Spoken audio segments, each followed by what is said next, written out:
La Salette, le puissant message et secret de la Vierge Marie pour ces temps qui sont les derniers.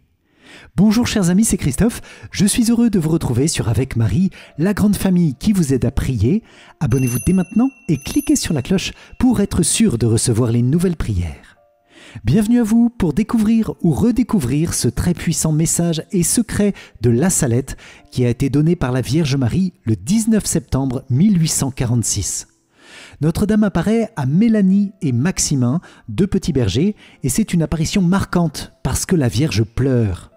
Elle pleure sur les péchés des hommes qui refusent de se convertir, qui refusent de croire à l'amour, à la grâce et au salut que Jésus, vrai Dieu et vrai homme, nous offre sur la croix. Et Marie va confier à Mélanie un secret qui lève le voile sur les conséquences dramatiques de nos péchés à tous les niveaux de la société. C'est un message fort, un message choc qui est pour nous, pour réveiller notre foi aujourd'hui. Et Jean-Paul II nous a donné des clés pour interpréter ce message que nous entendrons dans la dernière partie de la vidéo. Je vous invite donc à écouter ce message dans une atmosphère de prière et je vous propose de confier toutes les intentions qu'il suscite en commentaire, à citer les paroles qui vous touchent pour nourrir la prière des autres priants dans une belle amitié fraternelle. Je vous invite aussi à rejoindre la grande neuvaine aux anges et aux archanges. Le lien se trouve dans la description de la vidéo. Bonne écoute à vous du message et du secret de Notre-Dame de la Salette. Au nom du Père et du Fils et du Saint-Esprit. Amen. Apparition de la Sainte Vierge Marie sur la montagne de la Salette le samedi 19 septembre 1846 par Mélanie Calvat. Le 18 septembre, veille de la sainte apparition de la Vierge Marie, j'étais seul, comme à mon ordinaire, à garder les 4 vaches de mes maîtres. Vers les 11 heures du matin, je vis venir auprès de moi un petit garçon. À cette vue, je m'effrayais, parce qu'il me semblait que tout le monde devait savoir que je fuyais toutes sortes de compagnies. Cet enfant s'approcha de moi et me dit « Petite, je viens avec toi, je suis aussi de corps. » À ces paroles, mon mauvais naturel se fit bientôt voir, et faisant quelques pas en arrière, je lui dis « Je ne veux personne, je veux rester seul. » Puis je m'éloignai, mais cet enfant me suivait en me disant « Va, laisse-moi avec toi, mon maître m'a dit de venir garder mes vaches avec les tiennes, je suis de corps. » Moi, je m'éloignai de lui en lui faisant signe que je ne voulais personne. Et après m'être éloigné, je m'assis sur le gazon. Là, je faisais ma conversation avec les petites fleurs du bon Dieu. Un moment après, je regarde derrière moi et je trouve Maximin assis tout près de moi. Il me dit aussitôt « Garde-moi, je serai bien sage. » Mais mon mauvais naturel n'entendit pas raison. Je me relève avec précipitation et je m'enfuis un peu plus loin sans rien lui dire et je me remis à jouer avec les fleurs du bon Dieu. Un instant après, Maximin était encore là, à me dire qu'il serait bien sage, qu'il ne parlerait pas, qu'il s'ennuierait d'être tout seul, et que son maître l'envoyait auprès de moi, etc. Cette fois, j'en eus pitié. Je lui fis signe de s'asseoir, et moi je continuais avec les petites fleurs du bon Dieu. Maximin ne tarda pas à rompre le silence. Il se mit à rire. Je crois qu'il se moquait de moi. Je le regarde, et il me dit « Amusons-nous, faisons un jeu. » Je ne lui répondis rien, car j'étais si ignorante que je ne comprenais rien au jeu avec une autre personne, ayant toujours été seule. Je m'amusais seul avec les fleurs, et Maximin, s'approchant tout à fait de moi, ne faisait que rire en me disant que les fleurs n'avaient pas d'oreilles pour m'entendre, et que nous devions jouer ensemble. Mais je n'avais aucune inclination pour le jeu qu'il me disait de faire. Cependant, je me mis à lui parler, et il me dit que les 10 jours qu'il devait passer avec son maître allaient bientôt finir, et qu'ensuite il s'en irait à corps chez son père, etc. Tandis qu'il me parlait, la cloche de la Salette se fit entendre, c'était l'Angélus. Je fis signe à Maximin d'élever son âme à Dieu. Il se découvrit la tête et garda un moment le silence. Ensuite je lui dis « Veux-tu dîner ?»« Oui, me dit-il. »« Allons. » Nous nous assîmes, je sortis de mon sac les provisions que m'avaient données mes maîtres, et selon mon habitude, avant d'entamer mon petit pain rond, avec la pointe de mon couteau, je fis une croix sur mon pain, et au milieu un tout petit trou en disant « Si le diable y est, qu'il en sorte, et si le bon Dieu y est, qu'il y reste. » Et vite, vite, je recouvris le petit trou. Maximin partit d'un grand éclat de rire et donna un coup de pied à mon pain qui s'échappa de mes mains, roula jusqu'au bas de la montagne et se perdit. J'avais un autre morceau de pain, nous le mangeâmes ensemble. Ensuite, nous fîmes un jeu, puis, comprenant que Maximin devait avoir besoin de manger, je lui indiquai un endroit de la montagne couvert de petits fruits. Je l'engageai à aller en manger, ce qu'il fit aussitôt. Il en mangea et en rapporta plein son chapeau. Le soir, nous descendîmes ensemble de la montagne et nous nous promîmes de revenir garder nos vaches ensemble.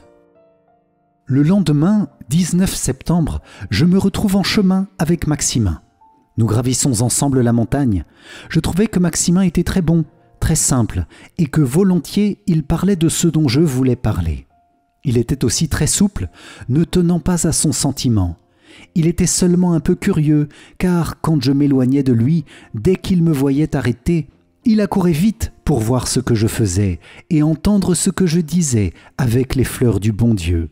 Et s'il n'arrivait pas à temps, il me demandait ce que j'avais dit. Maximin me dit de lui apprendre un jeu. La matinée était déjà avancée, je lui dis de ramasser des fleurs pour faire le paradis. Nous nous mîmes tous les deux à l'ouvrage. Nous eûmes bientôt une quantité de fleurs de diverses couleurs. L'angélus du village se fit entendre, car le ciel était beau, il n'y avait pas de nuages. Après avoir dit au bon Dieu ce que nous savions, je dis à Maximin que nous devions conduire nos vaches sur un petit plateau près du petit ravin, où il y aurait des pierres pour bâtir le paradis. Nous conduisîmes nos vaches au lieu désigné, et ensuite nous prîmes notre petit repas. Puis nous nous mîmes à porter des pierres et à construire notre petite maison qui consistait en un rez-de-chaussée qui soi-disant était notre habitation, puis un étage au-dessus qui était selon nous le paradis. Cet étage était tout garni de fleurs de différentes couleurs, avec des couronnes suspendues par des tiges de fleurs. Ce paradis était couvert par une seule et large pierre que nous avions recouverte de fleurs.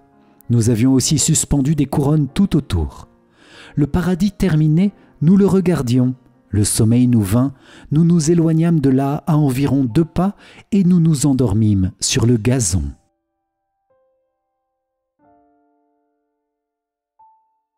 M'étant réveillé et ne voyant pas nos vaches, j'appelai Maximin et je gravis le petit monticule. De là, ayant vu que nos vaches étaient couchées tranquillement, je redescendais et Maximin montait, quand tout à coup je vis une belle lumière, plus brillante que le soleil. Et à peine ai-je pu dire ces paroles, « Maximin, vois-tu là-bas? Ah mon Dieu !» En même temps, je laisse tomber le bâton que j'avais en main. Je ne sais pas ce qui se passait en moi de délicieux dans ce moment, mais je me sentais attiré, je me sentais un grand respect plein d'amour, et mon cœur aurait voulu courir plus vite que moi. Je regardais bien fortement cette lumière qui était immobile, et comme si elle se fût ouverte, j'aperçus une autre lumière bien plus brillante et qui était en mouvement, et dans cette lumière une très belle dame assise sur notre paradis, ayant la tête dans ses mains. Cette belle dame s'est levée, elle a croisé médiocrement ses bras en nous regardant et nous a dit « Avancez mes enfants, n'ayez pas peur, je suis ici pour vous annoncer une grande nouvelle. » Ces douces et suaves paroles me firent voler jusqu'à elle et mon cœur aurait voulu se coller à elle pour toujours. Arrivée bien près de la belle dame, devant elle, à sa droite, elle commence le discours et des larmes commencent aussi à couler de ses beaux yeux. Si mon peuple ne veut pas se soumettre, je suis forcé de laisser aller la main de mon fils. Elle est si lourde et si pesante que je ne puis plus la retenir. Depuis le temps que je souffre pour vous autres, si je veux que mon fils ne vous abandonne pas, je suis chargé de le prier sans cesse. Et pour vous autres, vous n'en faites pas cas. Vous aurez beau prier, beau faire, jamais vous ne pourrez récompenser la peine que j'ai prise pour vous autres. Je vous ai donné 6 jours pour travailler, je me suis réservé le 7e et on ne veut pas me l'accorder. C'est ce qui appesantit tant le bras de mon fils. Ceux qui conduisent les charrettes ne savent pas parler sans y mettre le nom de mon fils au milieu. Ce sont les deux choses qui appesantissent tant le bras de mon fils. Si la récolte se gâte, ce n'est qu'à cause de vous autres. Je vous l'ai fait voir l'année passée par les pommes de terre. Vous n'en avez pas fait cas. C'est au contraire, quand vous en trouviez de gâtés, vous juriez et vous mettiez le nom de mon fils. Elles vont continuer à se gâter. À la Noël, il n'y en aura plus. Ici, je cherchais à interpréter la parole « pomme de terre ». Je croyais comprendre que cela signifiait « pomme ». La belle et bonne dame, devinant ma pensée, reprit ainsi. « Vous ne me comprenez pas, mes enfants. Je vais vous le dire autrement. » La traduction en français est celle-ci. Si la récolte se gâte, ce n'est rien que pour vous autres.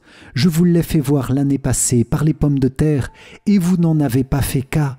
C'était au contraire, quand vous en trouviez de gâtés, vous juriez et vous mettiez le nom de mon fils. Elles vont continuer à se gâter, et à la Noël, il n'y en aura plus. Si vous avez du blé, il ne faut pas le semer. Tout ce que vous sèmerez, les bêtes le mangeront, et ce qui viendra tombera tout en poussière quand vous le battrez. Il viendra une grande famine. Avant que la famine vienne, les petits-enfants au-dessous de 7 ans prendront un tremblement et mourront entre les mains des personnes qui les tiendront. Les autres feront pénitence par la faim. Les noix deviendront mauvaises, les raisins pourriront. Ici, la belle dame qui me ravissait resta un moment sans se faire entendre. Je voyais cependant qu'elle continuait, comme si elle parlait, de remuer gracieusement ses aimables lèvres. Maximin recevait alors son secret. Puis, s'adressant à moi, la très sainte Vierge me parla et me donna un secret en français. Ce secret, le voici tout entier et tel qu'elle me l'a donné.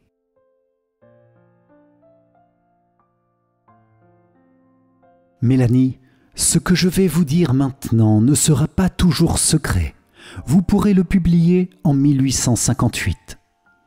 Les prêtres, ministres de mon fils, les prêtres, par leur mauvaise vie, par leurs irrévérences et leur impiété à célébrer les saints mystères, par l'amour de l'argent, l'amour de l'honneur et des plaisirs, les prêtres sont devenus des cloaques d'impureté. Oui, les prêtres demandent vengeance, et la vengeance est suspendue sur leur tête. Malheur aux prêtres et aux personnes consacrées à Dieu, lesquels par leurs infidélités et leur mauvaise vie crucifient de nouveau mon Fils. Les péchés des personnes consacrées à Dieu crient vers le ciel et appellent la vengeance, et voilà que la vengeance est à leur porte, car il ne se trouve plus personne pour implorer miséricorde et pardon pour le peuple. Il n'y a plus d'âme généreuse, il n'y a plus personne digne d'offrir la victime sans tache à l'Éternel en faveur du monde. Dieu va frapper d'une manière sans exemple. Malheur aux habitants de la terre, Dieu va épuiser sa colère et personne ne pourra se soustraire à tant de maux réunis. Les chefs, les conducteurs du peuple de Dieu ont négligé la prière et la pénitence, et le démon a obscurci leurs intelligences. Ils sont devenus ces étoiles errantes que le vieux diable traînera avec sa queue pour les faire périr. Dieu permettra au vieux serpent de mettre des divisions parmi les régnants, dans toutes les sociétés et dans toutes les familles. On souffrira des peines physiques et morales. Dieu abandonnera les hommes à eux-mêmes et enverra des châtiments qui se succéderont pendant plus de 35 ans. La société est à la veille des fléaux les plus terribles et des plus grands événements. On doit s'attendre à être gouverné par une verge de fer et à boire le calice de la colère de Dieu. Que le vicaire de mon fils, le souverain pontife Pie IX, ne sorte plus de Rome après l'année 1859. Mais qu'il soit ferme et généreux, qu'il combatte avec les armes de la foi et de l'amour, je serai avec lui. Qu'il se méfie de Napoléon. Son cœur est double, et quand il voudra être à la fois pape et empereur, bientôt Dieu se retirera de lui. Il est cet aigle qui, voulant toujours s'élever, tombera sur l'épée dont il voulait se servir pour obliger les peuples à se faire élever. L'Italie sera punie de son ambition en voulant secouer le joug du Seigneur des Seigneurs. Aussi, elle sera livrée à la guerre. Le sang coulera de tous côtés. Les églises seront fermées ou profanées. Les prêtres, les religieux seront chassés. On les fera mourir, et mourir d'une mort cruelle. Plusieurs abandonneront la foi, et le nombre des prêtres et des religieux qui se sépareront de la vraie religion sera grand. Parmi ces personnes, il se trouvera même des évêques. Que le pape se tienne en garde contre les faiseurs de miracles, car le temps est venu que les prodiges les plus étonnants auront lieu sur la terre et dans les airs. En l'année 1864, Lucifer, avec un grand nombre de démons, seront détachés de l'enfer. Ils aboliront la foi peu à peu, et même dans les personnes consacrées à Dieu.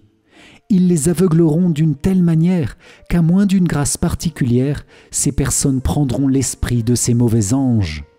Plusieurs maisons religieuses perdront entièrement la foi et perdront beaucoup d'âmes. Les mauvais livres abonderont sur la terre et les esprits de ténèbres répandront partout un relâchement universel pour tout ce qui regarde le service de Dieu. Ils auront un très grand pouvoir sur la nature. Il y aura des églises pour servir ces esprits. Des personnes seront transportées d'un lieu à un autre par ces esprits mauvais, et même des prêtres, parce qu'ils ne seront pas conduits par le bon esprit de l'Évangile, qui est un esprit d'humilité, de charité et de zèle pour la gloire de Dieu. On fera ressusciter des morts et des justes, c'est-à-dire que ces morts prendront la figure des âmes justes qui avaient vécu sur la terre afin de mieux séduire les hommes. Ces soi-disant morts ressuscités, qui ne seront autre chose que le démon sous ces figures, prêcheront un autre évangile, contraire à celui du vrai Jésus-Christ, niant l'existence du ciel, soit encore les âmes des damnés. Toutes ces âmes paraîtront comme unies à leur corps. Il y aura en tout lieu des prodiges extraordinaires, parce que la vraie foi s'est éteinte et que la fausse lumière éclaire le monde. Malheur aux princes de l'Église, qui ne seront occupés qu'à entasser richesse sur richesse, qu'à sauvegarder leur autorité et à dominer avec orgueil. Le vicaire de mon fils aura beaucoup à souffrir, parce que, pour un temps, l'Église sera livrée à de grandes persécutions. Ce sera le temps des ténèbres. L'Église aura une crise affreuse. La sainte foi de Dieu étant oubliée, chaque individu voudra se guider par lui-même et être supérieur à ses semblables. On abolira les pouvoirs civils et ecclésiastiques. Tout ordre et toute justice seront foulés aux pieds. On ne verra qu'homicide, haine, jalousie, mensonge et discorde, sans amour pour la patrie ni pour la famille. Le Saint-Père souffrira beaucoup. Je serai avec lui jusqu'à la fin pour recevoir son sacrifice. Les méchants attenteront plusieurs fois à sa vie sans pouvoir nuire à ses jours. Mais ni lui ni son successeur ne verront le triomphe de l'Église de Dieu. Les gouvernants civils auront tous un même dessein qui sera d'abolir et de faire disparaître tout principe religieux pour faire place au matérialisme, à l'athéisme, au spiritisme et à toutes sortes de vices. Dans l'année 1865, on verra l'abomination dans les lieux saints. Dans les couvents, les fleurs de l'Église seront putréfiées et le démon se rendra comme le roi des cœurs. Que ceux qui sont à la tête des communautés religieuses se tiennent en garde pour les personnes qu'ils doivent recevoir, parce que le démon usera de toute sa malice pour introduire dans les ordres religieux des personnes adonnées au péché. Car les désordres et l'amour des plaisirs charnels seront répandus par toute la terre. La France, l'Italie, l'Espagne et l'Angleterre seront en guerre. Le sang coulera dans les rues. Le français se battra avec le français, l'italien avec l'italien. Ensuite, il y aura une guerre générale qui sera épouvantable. Pour un temps, Dieu ne se souviendra plus de la France ni de l'Italie parce que l'évangile de Jésus-Christ n'est plus connu. Les méchants déploieront toute leur malice. On se tuera, on se massacrera mutuellement jusque dans les maisons. Au premier coup de son épée foudroyante, les montagnes et la nature entière trembleront d'épouvante parce que les désordres et les crimes des hommes percent la voûte des cieux. Paris sera brûlé et Marseille engloutie. Plusieurs grandes villes seront ébranlées et englouties par des tremblements de terre. On croira que tout est perdu. On ne verra qu'homicide, on n'entendra que bruit d'armes et de blasphèmes. Les justes souffriront beaucoup. Leurs prières, leur pénitence et leurs larmes monteront jusqu'au ciel, et tout le peuple de Dieu demandera pardon et miséricorde, et demandera mon aide et mon intercession. Alors Jésus-Christ, par un acte de sa justice et de sa grande miséricorde pour les justes, commandera à ses anges que tous ses ennemis soient mis à mort. Tout à coup, les persécuteurs de l'Église de Jésus-Christ et tous les hommes adonnés au péché périront, et la terre deviendra comme un désert. Alors se fera la paix, la réconciliation de Dieu avec les hommes.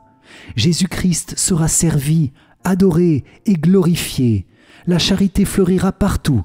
Les nouveaux rois seront le bras droit de la Sainte Église, qui sera forte, humble, pieuse, pauvre, zélée et imitatrice des vertus de Jésus-Christ. L'Évangile sera prêché partout et les hommes feront de grands progrès dans la foi parce qu'il y aura unité parmi les ouvriers de Jésus-Christ et que les hommes vivront dans la crainte de Dieu. Cette paix parmi les hommes ne sera pas longue. 25 ans d'abondantes récoltes leur feront oublier que les péchés des hommes sont cause de toutes les peines qui arrivent sur la terre. Un avant-coureur de l'Antéchrist, avec ses troupes de plusieurs nations, combattra contre le vrai Christ, le seul sauveur du monde. Il répandra beaucoup de sang et voudra anéantir le culte de Dieu pour se faire regarder comme un Dieu. La terre sera frappée de toutes sortes de plaies, outre la peste et la famine qui seront générales. Il y aura des guerres jusqu'à la dernière guerre, qui sera alors faite par les 10 rois de l'Antéchrist, lesquels rois auront tous un même dessein et seront les seuls qui gouverneront le monde. Avant que ceci arrive, il y aura une espèce de fausse paix dans le monde. On ne pensera qu'à se divertir. Les méchants se livreront à toutes sortes de péchés. Mais les enfants de la Sainte Église, les enfants de la foi, mes vrais imitateurs, croîtront dans l'amour de Dieu et dans les vertus qui me sont les plus chères. Heureuses les âmes humbles, conduites par l'Esprit Saint. Je combattrai avec elles jusqu'à ce qu'elles arrivent à la plénitude de l'âge. La nature demande vengeance pour les hommes, et elle frémit d'épouvante dans l'attente de ce qui doit arriver à la terre souillée de crimes. Tremblez, terre, et vous qui faites profession de servir Jésus-Christ, et qui au-dedans vous adorez vous-même, tremblez, car Dieu va vous livrer à son ennemi, parce que les lieux saints sont dans la corruption. Beaucoup de couvents ne sont plus les maisons de Dieu, mais les pâturages d'Asmodée et des siens. Ce sera pendant ce temps que naîtra l'Antéchrist, d'une religieuse hébraïque, d'une fausse vierge qui aura communication avec le vieux serpent, le maître de l'impureté. Son père sera évêque. En naissant, il vomira des blasphèmes, il aura des dents. En un mot, ce sera le diable incarné. Il poussera des cris effrayants, il fera des prodiges, il ne se nourrira que d'impureté. Il aura des frères qui, quoiqu'ils ne soient pas comme lui des démons incarnés, seront des enfants de mal. À 12 ans, ils se feront remarquer par leur vaillante victoire qu'ils remporteront. Bientôt, ils seront chacun à la tête des armées, assistés par des légions de l'enfer. Les saisons seront changées, la terre ne produira que de mauvais fruits. Les astres perdront leur mouvement régulier, la lune ne reflètera qu'une faible lumière rougeâtre. L'eau et le feu donneront au globe de la terre des mouvements convulsifs et d'horribles tremblements de terre qui feront engloutir des montagnes, des villes, etc. Rome perdra la foi et deviendra le siège de l'Antéchrist. Les démons de l'air, avec l'Antéchrist, feront de grands prodiges sur la terre et dans les airs, et les hommes se pervertiront de plus en plus. Dieu aura soin de ses fidèles serviteurs et des hommes de bonne volonté. L'Évangile sera prêché partout, tous les peuples et toutes les nations auront connaissance de la vérité. J'adresse un pressant appel à la terre, j'appelle les vrais disciples du Dieu vivant et régnant dans les cieux, j'appelle les vrais imitateurs du Christ fait homme, le seul et vrai sauveur des hommes. J'appelle mes enfants, mes vrais dévots, ceux qui se sont donnés à moi pour que je les conduise à mon divin Fils, ceux que je porte pour ainsi dire dans mes bras, ceux qui ont vécu de mon esprit. Enfin, j'appelle les apôtres des derniers temps, les fidèles disciples de Jésus-Christ, qui ont vécu dans un mépris du monde et d'eux-mêmes, dans la pauvreté et dans l'humilité, dans le mépris et dans le silence, dans l'oraison et dans la mortification, dans la chasteté et dans l'union avec Dieu, dans la souffrance et inconnue du monde. Il est temps qu'ils sortent et viennent éclairer la terre. Allez et montrez-vous comme mes enfants chéris. Je suis avec vous et en vous, pourvu que votre foi soit la lumière qui vous éclaire dans ces jours de malheur. Que votre zèle vous rende comme des affamés pour la gloire et l'honneur de Jésus-Christ. Combattez, enfants de lumière, vous, petit nombre qui y voyez, car voici le temps des temps, la fin des fins. L'Église sera éclipsée, le monde sera dans la consternation. Mais voilà Enoch et Élie remplis de l'Esprit de Dieu. Ils prêcheront avec la force de Dieu, et les hommes de bonne volonté croiront en Dieu, et beaucoup d'âmes seront consolées. Ils feront de grands progrès par la vertu du Saint-Esprit, et condamneront les erreurs diaboliques de l'Antéchrist. Malheur aux habitants de la terre, il y aura des guerres sanglantes et des famines, des pestes et des maladies contagieuses. Il y aura des pluies d'une grêle effroyable d'animaux, des tonnerres qui ébranleront des villes, des tremblements de terre qui engloutiront des pays. On entendra des voix dans les airs, les hommes se battront la tête contre les murailles, ils appelleront la mort, et d'un autre côté, la mort fera leur supplice. Le sang coulera de tous côtés. Qui pourra vaincre si Dieu ne diminue le temps de l'épreuve? Par le sang, les larmes et les prières des justes, Dieu se laissera fléchir. Enoch et Élie seront mis à mort. Rome païenne disparaîtra. Le feu du ciel tombera et consumera 3 villes. Tout l'univers sera frappé de terreur, et beaucoup se laisseront séduire parce qu'ils n'ont pas adoré le vrai Christ vivant parmi eux. Il est temps, le soleil s'obscurcit, la foi seule vivra. Voici le temps, l'abîme s'ouvre, voici le roi des rois des ténèbres, voici la bête avec ses sujets, se disant le sauveur du monde. Il s'élèvera avec orgueil dans les airs pour aller jusqu'au ciel. Il sera étouffé par le souffle de Saint Michel Archange. Il tombera et la terre, qui depuis 3 jours sera en de continuelles évolutions, ouvrira son sein plein de feu. Il sera plongé pour jamais, avec tous les siens, dans les gouffres éternels de l'enfer. Alors, l'eau et le feu purifieront la terre et consumeront toutes les œuvres de l'orgueil des hommes, et tout sera renouvelé. Dieu sera servi et glorifié.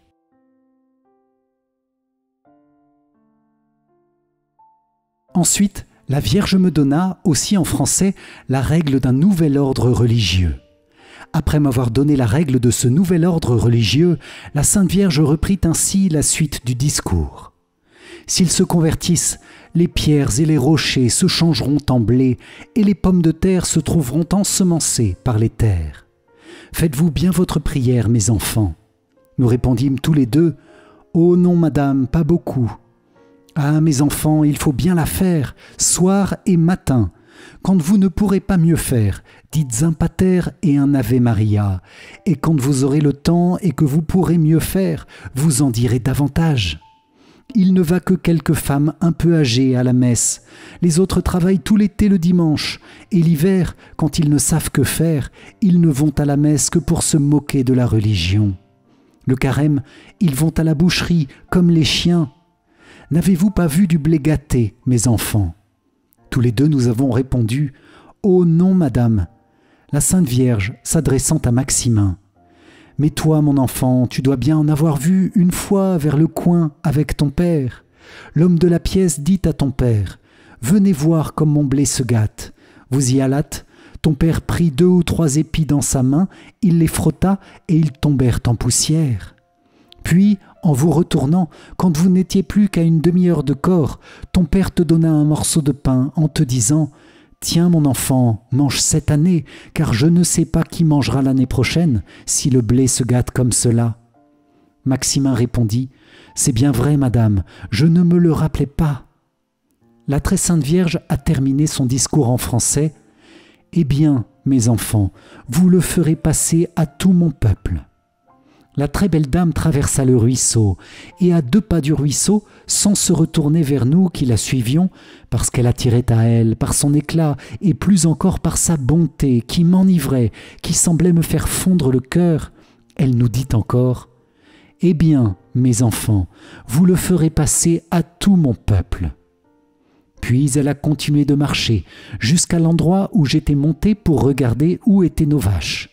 Ses pieds ne touchaient que le bout de l'herbe sans la faire plier. Arrivée sur la petite hauteur, la belle dame s'arrêta et vite je me plaçai devant elle pour bien la regarder et tâcher de savoir quel chemin elle inclinait le plus à prendre. Car c'en était fait de moi, j'avais oublié et mes vaches et les maîtres chez lesquels j'étais en service. Je m'étais attaché pour toujours et sans condition à ma dame. Oui, je voulais ne plus jamais la quitter. Je la suivais sans arrière-pensée et dans la disposition de la servir, tant que je vivrais. Avec ma dame, je croyais avoir oublié le paradis. Je n'avais plus que la pensée de bien la servir en tout, et je croyais que j'aurais pu faire tout ce qu'elle m'aurait dit de faire, car il me semblait qu'elle avait beaucoup de pouvoir. Elle me regardait avec une tendre bonté qui m'attirait à elle. J'aurais voulu, avec les yeux fermés, m'élancer dans ses bras. Elle ne m'a pas donné le temps de le faire. Elle s'est élevée insensiblement de terre, à une hauteur d'environ 1 mètre et plus, et restant ainsi suspendue en l'air un tout petit instant, ma belle dame regarda le ciel, puis la terre à sa droite et à sa gauche. Puis elle me regarda avec des yeux si doux, si aimables et si bons que je croyais qu'elle m'attirait dans son intérieur, et il me semblait que mon cœur s'ouvrait au sien. Et tandis que mon cœur se fondait en une douce dilatation, la belle figure de ma bonne dame disparaissait peu à peu. Il me semblait que la lumière en mouvement se multipliait ou bien se condensait autour de la très sainte Vierge pour m'empêcher de la voir plus longtemps. Ainsi, la lumière prenait la place des parties du corps qui disparaissaient à mes yeux, ou bien il semblait que le corps de madame se changeait en lumière en se fondant. Ainsi, la lumière en forme de globe s'élevait doucement en direction droite.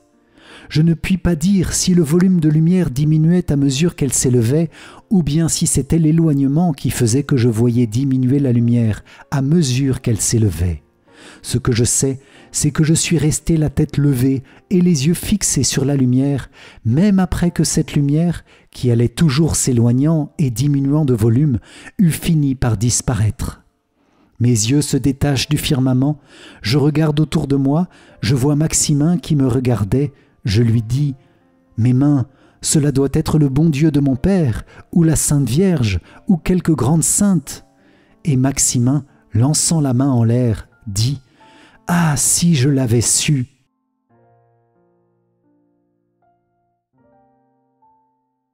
Le soir du 19 septembre, nous nous retirâmes un peu plus tôt qu'à l'ordinaire. Arrivé chez mes maîtres, je m'occupais à attacher mes vaches et à mettre tout en ordre dans l'écurie. Je n'avais pas terminé que ma maîtresse vint à moi en pleurant et me dit « Pourquoi, mon enfant, ne venez-vous pas me dire ce qui vous est arrivé sur la montagne ?»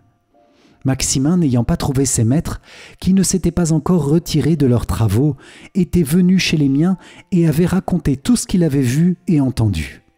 Je lui répondis « Je voulais bien vous le dire, mais je voulais finir mon ouvrage auparavant. » Un moment après, je me rendis dans la maison et ma maîtresse me dit « Racontez ce que vous avez vu. Le berger de Bruit, c'était le surnom de Pierre Selme, maître de Maximin, m'a tout raconté. » Je commence, et vers la moitié du récit, mes maîtres arrivèrent de leur champ. Ma maîtresse, qui pleurait en entendant les plaintes et les menaces de notre tendre mère, dit « Ah, vous vouliez aller ramasser le blé demain, gardez-vous-en bien, venez entendre ce qui est arrivé aujourd'hui à cet enfant et au berger de Selme. » Et se tournant vers moi, elle me dit « Recommencez tout ce que vous m'avez dit. » Je recommence. Et lorsque j'eus terminé, mon maître dit « C'est la Sainte Vierge, ou bien une grande sainte qui est venue de la part du bon Dieu. Mais c'est comme si le bon Dieu était venu lui-même. Il faut faire tout ce que cette sainte a dit. Comment allez-vous faire pour dire cela à tout son peuple ?» Je lui répondis « Vous me direz comment je dois faire, et je le ferai. » Ensuite, il ajouta en regardant sa mère, sa femme et son frère, « Il faut y penser. » Puis chacun se retira à ses affaires. C'était après le souper. Maximin et ses maîtres vinrent chez les miens pour raconter ce que Maximin leur avait dit et pour savoir ce qu'il y avait à faire.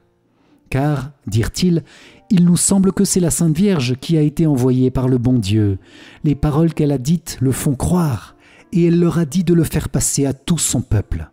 Il faudra peut-être que ces enfants parcourent le monde entier pour faire connaître qu'il faut que tout le monde observe les commandements du bon Dieu, sinon de grands malheurs vont arriver sur nous. » Après un moment de silence, mon maître dit, en s'adressant à Maximin et à moi, « Savez-vous ce que vous devez faire, mes enfants ? Demain, levez-vous de bon matin, allez tous les deux à monsieur le curé et racontez-lui tout ce que vous avez vu et entendu. Dites-lui bien comment la chose s'est passée. Il vous dira ce que vous avez à faire. » Le 20 septembre, lendemain de l'apparition, je partis de bonne heure avec Maximin. Arrivé à la cure, je frappe à la porte. La domestique de monsieur le curé vint ouvrir et demanda ce que nous voulions. Je lui dis, en français, moi qui ne l'avais jamais parlé, « Nous voudrions parler à monsieur le curé. Nous voulons lui dire, mademoiselle, qu'hier nous sommes allés garder nos vaches sur la montagne des Besses et après avoir dîné, etc., etc. » Nous lui racontâmes une bonne partie du discours de la Très Sainte Vierge. Alors, la cloche de l'église sonna. C'était le dernier coup de la messe. Monsieur l'abbé Perrin, curé de la Salette, qui nous avait entendus, ouvrit sa porte avec fracas. Il pleurait, il se frappait la poitrine, il nous dit « Mes enfants, nous sommes perdus, le bon Dieu va nous punir. Ah mon Dieu, c'est la Sainte Vierge qui vous est apparue. » Et il partit pour dire la Sainte Messe. Nous nous regardâmes avec Maximin et la domestique, puis Maximin me dit « Moi, je m'en vais chez mon père, à Corps. » Et nous nous séparâmes. N'ayant pas reçu d'ordre de mes maîtres de me retirer aussitôt après avoir parlé à monsieur le curé, je crus ne pas faire mal en assistant à la messe. Je fus donc à l'église. La messe commence et, après le premier évangile, monsieur le curé se tourne vers le peuple et essaie de raconter à ses paroissiens l'apparition qui venait d'avoir lieu la veille sur une de leurs montagnes et les exhorte à ne plus travailler le dimanche. Sa voix était entrecoupée par des sanglots et tout le peuple était ému. Après la Sainte Messe, je me retirai chez mes maîtres. Monsieur Pétard, qui est encore aujourd'hui maire de la Salette, y vint m'interroger sur le fait de l'apparition. Et après s'être assuré de la vérité de ce que je lui disais, il se retira convaincu. Je continuai de rester au service de mes maîtres jusqu'à la fête de la Toussaint. Ensuite, je fus mise comme pensionnaire chez les religieuses de la Providence, dans mon pays, à Corps.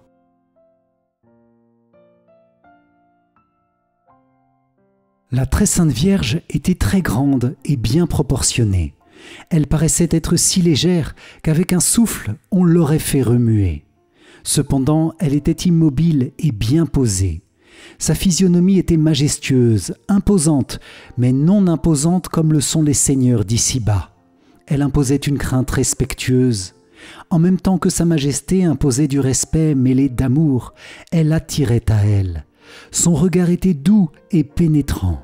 Ses yeux semblaient parler avec les miens, mais la conversation venait d'un profond et vif sentiment d'amour envers cette beauté ravissante qui me liquéfiait. La douceur de son regard, son air de bonté incompréhensible faisait comprendre et sentir qu'elle attirait à elle et voulait se donner. C'était une expression d'amour qui ne peut pas s'exprimer avec la langue de chair ni avec les lettres de l'alphabet. Le vêtement de la Très Sainte Vierge était blanc argenté et tout brillant. Il n'avait rien de matériel, il était composé de lumière et de gloire, variante et scintillant. Sur la terre, il n'y a pas d'expression ni de comparaison à donner. La Sainte Vierge était toute belle et toute formée d'amour. En la regardant, je languissais de me fondre en elle. Dans ses atours, comme dans sa personne, tout respirait la majesté, la splendeur, la magnificence d'une reine incomparable. Elle paraissait belle, blanche, immaculée, cristallisée, éblouissante, céleste, fraîche, neuve comme une vierge. Il semblait que la parole « amour » s'échappait de ses lèvres argentées et toute pure. Elle me paraissait comme une bonne mère, pleine de bonté, d'amabilité, d'amour pour nous, de compassion, de miséricorde. La couronne de roses qu'elle avait sur la tête était si belle, si brillante, qu'on ne peut pas s'en faire une idée. Les roses de diverses couleurs n'étaient pas de la terre. C'était une réunion de fleurs qui entourait la tête de la très sainte Vierge en forme de couronne. Mais les roses se changeaient ou se remplaçaient. Puis du cœur de chaque rose, il sortait une si belle lumière qu'elle ravissait et rendait les roses d'une beauté éclatante. De la couronne de roses s'élevaient comme des branches d'or et une quantité d'autres petites fleurs mêlées avec des brillants. Le tout formait un très beau diadème qui brillait tout seul plus que notre soleil de la terre. La Sainte Vierge avait une très jolie croix suspendue à son cou. Cette croix paraissait être dorée. Je dis dorée pour ne pas dire une plaque d'or, car j'ai vu quelquefois des objets dorés avec diverses nuances d'or, ce qui faisait à mes yeux un bien plus bel effet qu'une simple plaque d'or. Sur cette belle croix, toute brillante de lumière, était un Christ, était notre Seigneur, les bras étendus sur la croix. Presque aux deux extrémités de la croix, d'un côté il y avait un marteau, de l'autre une tenaille. Le Christ était couleur de chair naturelle, mais il brillait d'un grand éclat et la lumière qui sortait de tout son corps paraissait comme des dards très brillants qui me fendaient le cœur du désir de me fondre en lui. Quelquefois, le Christ paraissait être mort. Il avait la tête penchée et le corps était comme affaissé, comme pour tomber s'il n'avait pas été retenu par les clous qui le retenaient à la croix. J'en avais une vive compassion et j'aurais voulu redire au monde entier son amour inconnu et infiltrer dans les âmes des mortels l'amour le plus senti et la reconnaissance la plus vive envers un Dieu qui n'avait nullement besoin de nous pour être ce qu'il est, ce qu'il était et ce qu'il sera toujours. Et pourtant, ô amour incompréhensible à l'homme, il s'est fait homme et il a voulu mourir, oui, mourir pour mieux écrire dans nos âmes et dans notre mémoire l'amour fou qu'il a pour nous. Oh, que je suis malheureuse de me trouver si pauvre en expression pour rendre l'amour, oui, l'amour de notre bon Sauveur pour nous. Mais d'un autre côté, que nous sommes heureux de pouvoir sentir mieux ce que nous ne pouvons exprimer. D'autres fois, le Christ semblait vivant. Il avait la tête droite, les yeux ouverts, et paraissait être sur la croix par sa propre volonté. Quelquefois aussi, il paraissait parler. Il semblait vouloir montrer qu'il était en croix pour nous, par amour pour nous attirer à son amour, qu'il a toujours un amour nouveau pour nous, que son amour du commencement et de l'année 33 est toujours celui d'aujourd'hui et qu'il sera toujours. La Sainte Vierge pleurait presque tout le temps qu'elle me parla. Ses larmes coulaient une à une lentement jusque vers ses genoux, puis, comme des étincelles de lumière, elles disparaissaient. Elles étaient brillantes et pleines d'amour. J'aurais voulu la consoler et qu'elle ne pleurât plus, mais il me semblait qu'elle avait besoin de montrer ses larmes pour mieux montrer son amour oublié par les hommes. J'aurais voulu me jeter dans ses bras et lui dire « Ma bonne mère, ne pleurez pas. Je veux vous aimer pour tous les hommes de la terre. » Mais il me semblait qu'elle me disait « Il y en a tant qui ne me connaissent pas. » J'étais entre la mort et la vie, en voyant d'un côté tant d'amour, tant de désir d'être aimé, et d'un autre côté tant de froideur, tant d'indifférence. Ô ma mère, mère toute belle et toute aimable, mon amour, cœur de mon cœur. Les larmes de notre tendre mère, loin d'amoindrir son air de majesté, de reine et de maîtresse, semblaient au contraire l'embellir, la rendre plus aimable, plus belle, plus puissante, plus remplie d'amour, plus maternelle, plus ravissante. Et j'aurais mangé ces larmes qui faisaient sauter mon cœur de compassion et d'amour. Voir pleurer une mère et une telle mère, sans prendre tous les moyens imaginables pour la consoler, pour changer ses douleurs en joie, cela se comprend-il? ô mère plus que bonne, vous avez été formée de toutes les prérogatives dont Dieu est capable. Vous avez comme épuisé la puissance de Dieu. Vous êtes bonne et puis bonne de la bonté de Dieu même. Dieu s'est agrandi en vous formant son chef-d'œuvre terrestre et céleste. La très sainte Vierge avait un tablier jaune. Que dis-je jaune? Elle avait un tablier plus brillant que plusieurs soleils ensemble. Ce n'était pas une étoffe matérielle, c'était un composé de gloire, et cette gloire était scintillante et d'une beauté ravissante. Tout en la très sainte Vierge me portait fortement et me faisait comme glisser à adorer et à aimer mon Jésus dans tous les états de sa vie mortelle. La très sainte Vierge avait 2 chaînes, l'une un peu plus large que l'autre. À la plus étroite était suspendue la croix dont j'ai fait mention plus haut. Ces chaînes, puisqu'il faut donner le nom de chaînes, étaient comme des rayons de gloire d'un grand éclat, variant et scintillant. Les souliers, puisque souliers il faut dire, étaient blancs, mais d'un blanc argenté, brillant. Il y avait des roses autour. Ces roses étaient d'une beauté éblouissante, et du cœur de chaque rose sortait une flamme de lumière, très belle et très agréable à voir. Sur les souliers, il y avait une boucle en or, non en or de la terre, mais bien de l'or du paradis. La vue de la très sainte Vierge était elle-même un paradis accompli. Elle avait en elle tout ce qui pouvait satisfaire, car la terre était oubliée. La très sainte Vierge était entourée de 2 lumières. La première lumière, plus près de la très sainte Vierge, arrivait jusqu'à nous. Elle brillait d'un éclat très beau et scintillant. La seconde lumière s'étendait un peu plus autour de la belle dame et nous nous trouvions dans celle-là.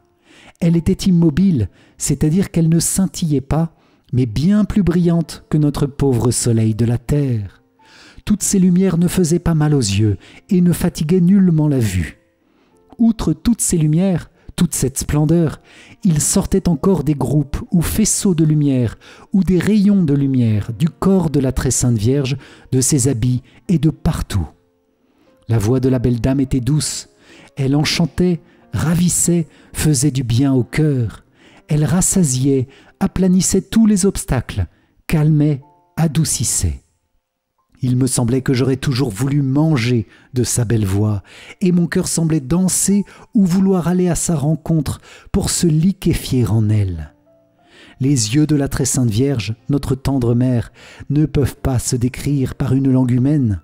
Pour en parler, il faudrait un séraphin, il faudrait plus, il faudrait le langage de Dieu même, de ce Dieu qui a formé la Vierge Immaculée, le chef-d'œuvre de sa toute-puissance. Les yeux de l'auguste Marie paraissaient 1000 et 1000 fois plus beaux que les brillants, les diamants et les pierres précieuses les plus recherchées. Ils brillaient comme des soleils, ils étaient doux de la douceur même, clairs comme un miroir. Dans ses yeux, on voyait le paradis. Ils attiraient à elle, il semblait qu'elle voulait se donner et attirer. Plus je la regardais, plus je la voulais voir, plus je la voyais, plus je l'aimais, et je l'aimais de toutes mes forces. Les yeux de la belle Immaculée étaient comme la porte de Dieu, d'où l'on voyait tout ce qui peut enivrer l'âme. Quand mes yeux se rencontraient avec ceux de la Mère de Dieu et la mienne, j'éprouvais au-dedans de moi-même une heureuse révolution d'amour et de protestation de l'aimer et de me fondre d'amour. En nous regardant, nos yeux se parlaient à leur mode, et je l'aimais tant que j'aurais voulu l'embrasser dans le milieu de ses yeux qui attendrissaient mon âme et semblaient l'attirer et la faire fondre avec la sienne. Ses yeux me plantèrent un doux tremblement dans tout mon être, et je craignais de faire le moindre mouvement qui pût lui être désagréable tant soit peu.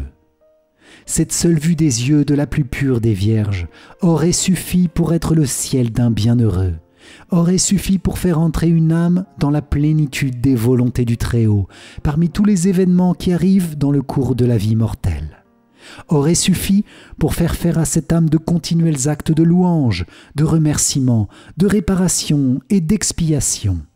Cette seule vue concentre l'âme en Dieu et la rend comme une morte vivante, ne regardant toutes les choses de la terre, même les choses qui paraissent les plus sérieuses, que comme des amusements d'enfants.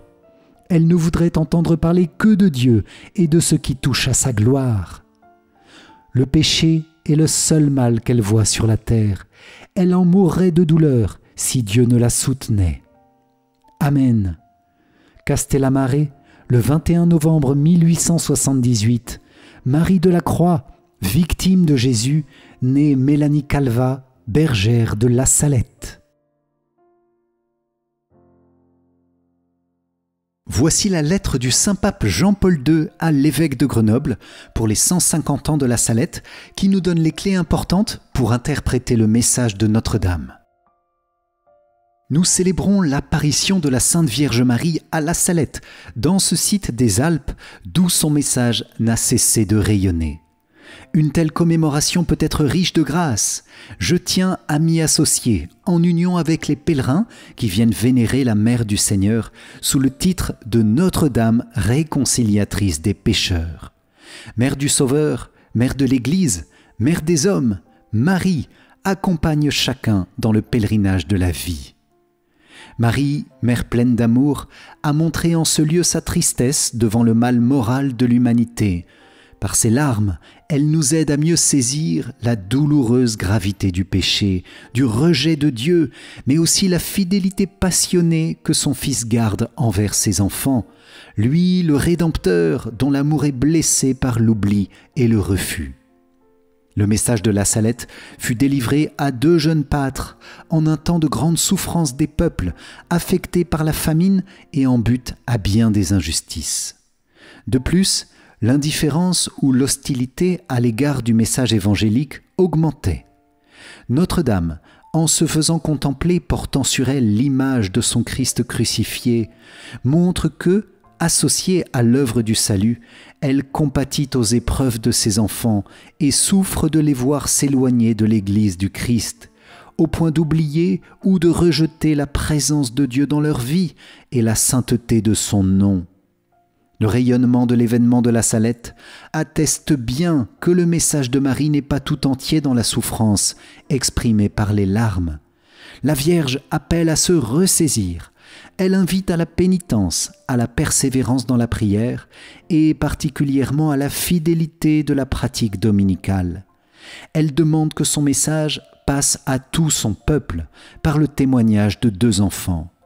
Et de fait, leur voix se fera rapidement entendre. Les pèlerins viendront, bien des conversions auront lieu. Marie était apparue dans une lumière qui évoque la splendeur de l'humanité transfigurée par la résurrection du Christ.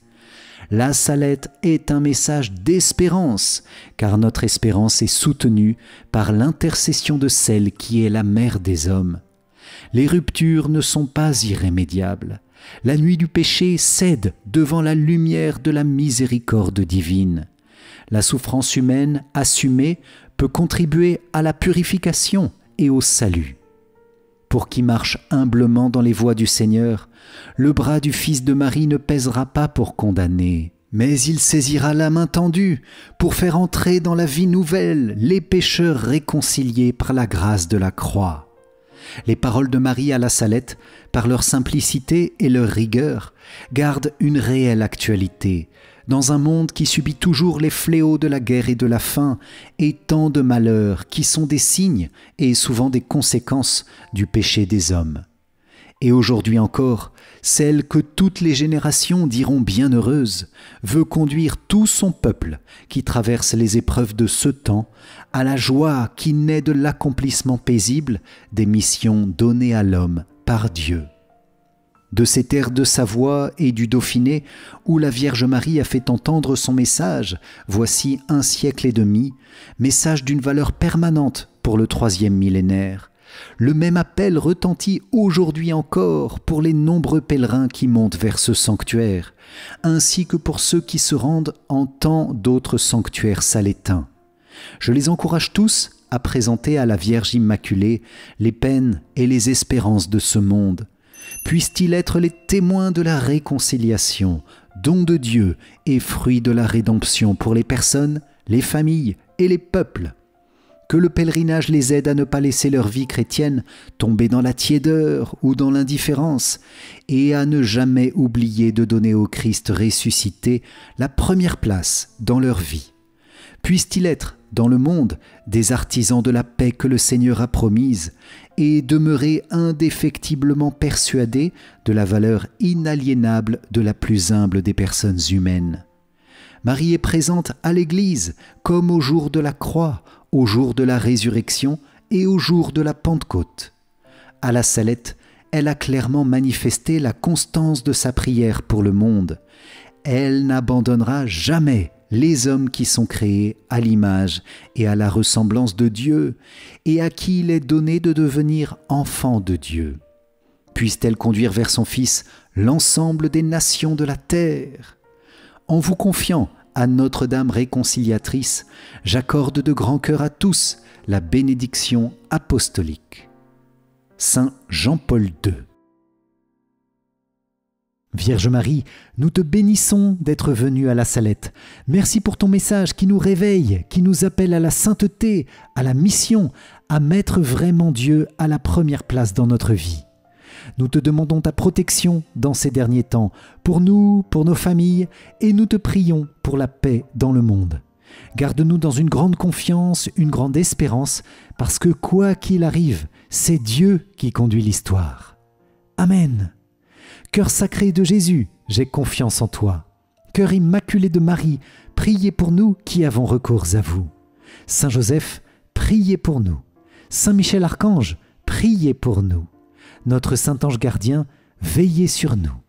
Notre-Dame de la Salette, priez pour nous. Notre-Dame des douleurs, priez pour nous. Mélanie et Maximin, priez pour nous.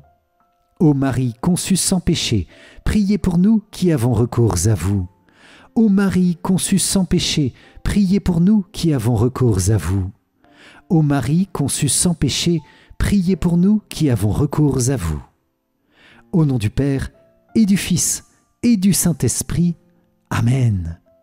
Si vous avez apprécié le message de la Salette, je vous invite à liker et à partager autour de vous ce message prophétique d'une grande actualité pour notre temps. Pour vous remercier d'avoir participé, je vous offre mon livre numérique 5 clés essentielles pour mieux prier. Cliquez sur le lien qui s'affiche à la fin de cette vidéo ou dans les commentaires. Je vous invite aussi à rejoindre la grande neuvaine aux anges et aux archanges. Vous trouverez le lien dans la description. Un grand merci à vous les amis pour ce puissant moment d'écoute et de prière avec le message de la Salette. Que Notre-Dame vous garde toujours dans la paix de Dieu et qu'elle touche le cœur des pécheurs pour les réconcilier avec le Seigneur. Amen. Pour moi, je vous dis à très vite pour notre prochaine prière. Soyez bénis. Ciao, ciao.